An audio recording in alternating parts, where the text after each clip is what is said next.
Hello everybody, welcome back to The Legend of Zelda Ocarina of Time 3D. And in the previous episode, we killed the Great Deku Tree. We completed his dungeon, and we got the Kokiri Emerald.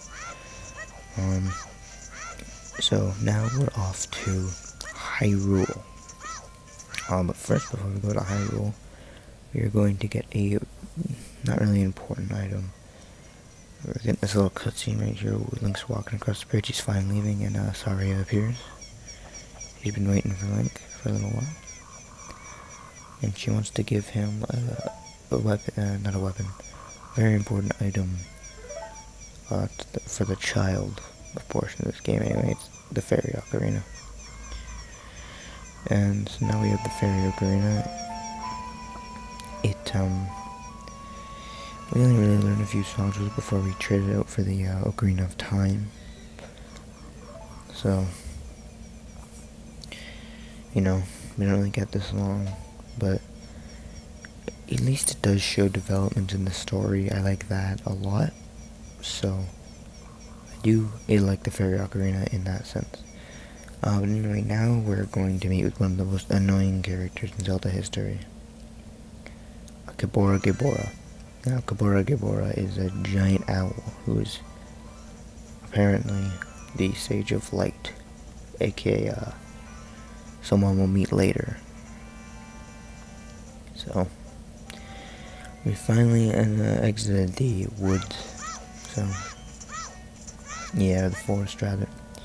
Here's Akibora Gebora, and he's infamous for being, he always puts your cursor on the one that you don't want. See, look, I accidentally did the Akibora Gebora. I got bamboozled. So now, yeah, and actually, in this clip that we're about to see is the first time on the 3DS I've ever made it to Hyrule Castle before sunset at the start of the game. Now, I can do it consistently all the time in the N64 version. Every time. Because of the backwards momentum in that game, but it was reworked a little bit in the 3DS version. So I just roll a bunch. So yeah, it's 8. Doesn't really matter, but it's pretty interesting how it's the first time that I've ever done that, and I've played this game. I got this cartridge of the game 2013 maybe. Yeah, 2013 year Luigi. When I got my first 3DS. So yeah. So now we're in Castle Market Town. It's just Castle Market Town, there's nothing really special about it. There's a shop or two there, we're not really gonna be here much. We are gonna need to do some side quests before we, I was thinking about doing the archery game, but I thought I'll do that after, when I come back to Hyrule Town, much later. So anyway, now Malon's gone, so that's, we're supposed to go in and then out, and then she's right there, but now we get to meet up with Akibora Gebora again. So he's still Akibora Gebora, and he bamboozles me, believe it or not, a second time. Now that hurts a lot, because I'm used to just rushing through text, because I've played this game so much, I know the story literally off by hand. Like, I could literally tell you the entire story. And if you want to see a video of that, just tell me in the comments if you want. If you want to see a video of me explaining the entire story off by hand, I could probably do a little animation for it. I do have a little bit of animating skills, so I could probably make an animation of that. If you want to see that, let me know. I might do it at the end of this Let's Play. So yeah, and I fall here, which I don't think I've ever done in my life. So yeah, I'm gonna climb back up. It's not too bad. There's a Sheikah Stone there. Those aren't really important, but I mean, all they do is like tell you the time. They're scattered throughout Hyrule. You can blow them up, I guess. This rock will be important later. And welcome to the worst security of a royal family I think I've ever seen. I'm literally rolling and making loud screech noises. And these guards are just like, seems clear to me, Chief. So, I don't know. No, it's a very convenient line placement, another Sheikah Stone. So now I get to swim down the river, which, you know this family's rich when they have literal money sitting in their river, so, yeah. And then we get to find Super Mario, or Talon, I don't know. He's got a little Bowser charm on him, it's pretty cool. We wake him up with a cuckoo, which just hatched. That's its entire purpose. It hatches, it squawks, and we never see it again. So yeah. I used to wonder why Talon was just so easily let out, but then I'm like, he's a delivery. So I guess they knew he was there already. And now we get to use his delivery to push ourselves into a convenient little hole and bring us to the second worst guards I've ever seen guarding a royal family. Because these ones are a little bit better than the ones that just stand still. They're like the Queen's guards, but worse. And those guys don't do anything. But these guys don't do anything. Big difference. But anyway, now we get to, push these boxes atop each other, climb atop them, and, yeah, do a little roll jump, and then we get to crawl into this very convenient hole. Which, I guess it makes sense, there's like water there. There's a door there, but we can't technically use it because it's not an actual door. See, it's right there. And there's really not much to say about this section. You just wait. These guys literally just, it's so easy. Once you've done it a billion times, so, yeah. So, basically, you're just supposed to wait for these guys, and it's supposed to get progressively harder, but in my opinion, it gets progressively not anything. It just stays the same for me, except for this part. This part's a little bit difficult. You want to get those rupees, but this guy is freaking speed. I have gotten them all before, but that's not something I'm just willing to do, especially because my wallet only holds up to 99. There are 240s there. It's not like we'll ever be here again, so I guess it doesn't really matter, but whatever. I usually avoid those anyway. And this statue always perplexed me, because you never actually really get to see the top of it. I think you can in the 64 version,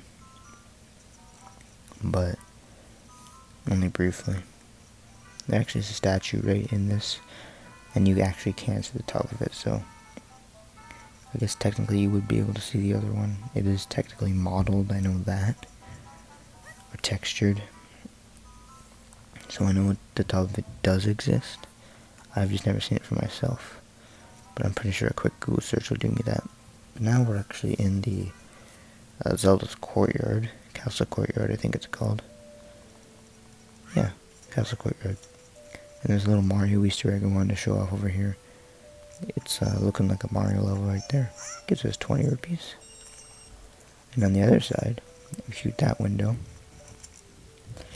My mate's, this guard over here, is probably trying for the freaking NBA because he just chucks the bomb 50 feet at us.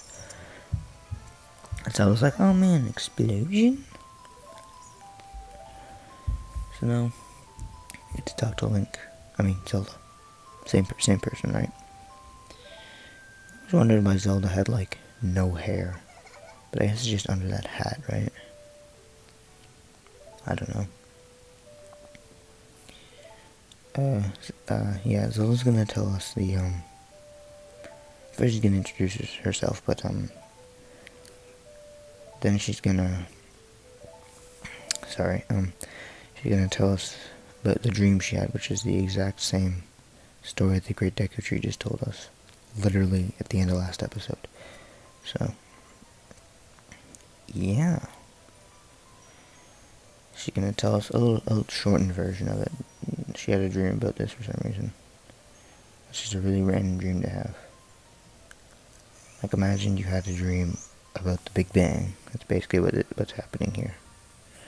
I don't know why you'd ever dream about the Big Bang. Maybe the Big Bang Theory, but not the Big Bang itself. That's a really weird dream to have. And if you have that, good for you.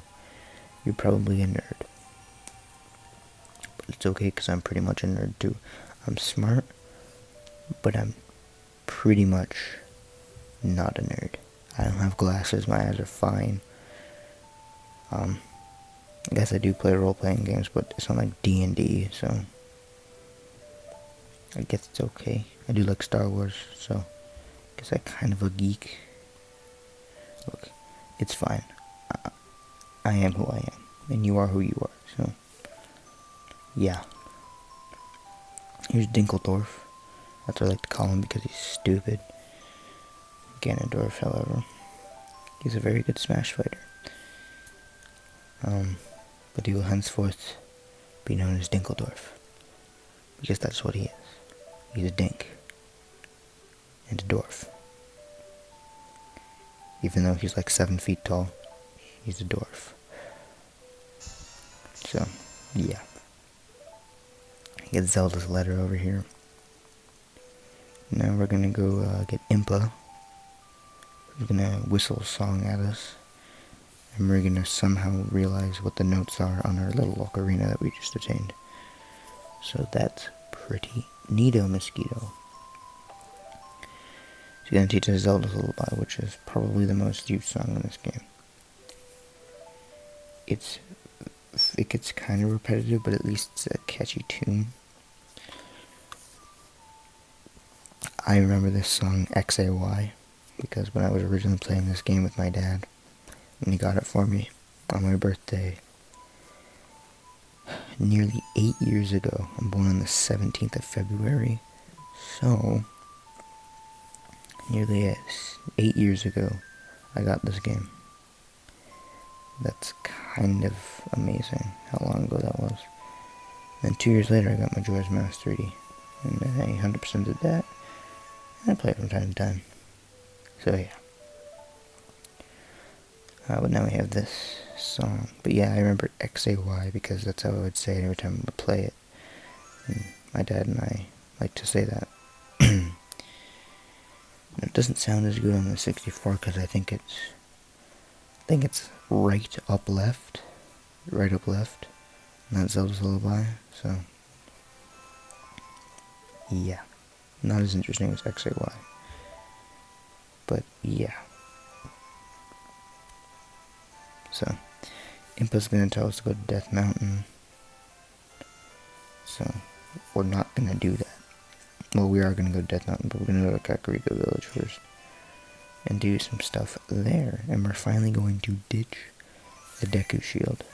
I know, long time we had it, 2 episodes. We might pull it out from time to time, just for the lols, or something. I don't know. But yeah, we might pull it out to get, the Deku Scrub Merchants, or whatever. But other than that, it's basically useless at this point. Here's Kakariko Village. It's home to a lot of side quests for just one village. And it's got 2 temples, technically. 2 dungeons, I should say. One of them's a temple, one of them's a dungeon. Well, one of them is a sewage system, or something, so yeah. I was thinking about doing the Cuckoo side quest, but I figured I'll just do that next episode. So I'm gonna do that next episode. So, yeah, I went up here. I ditched the chicken, because I thought, well, it doesn't really do much.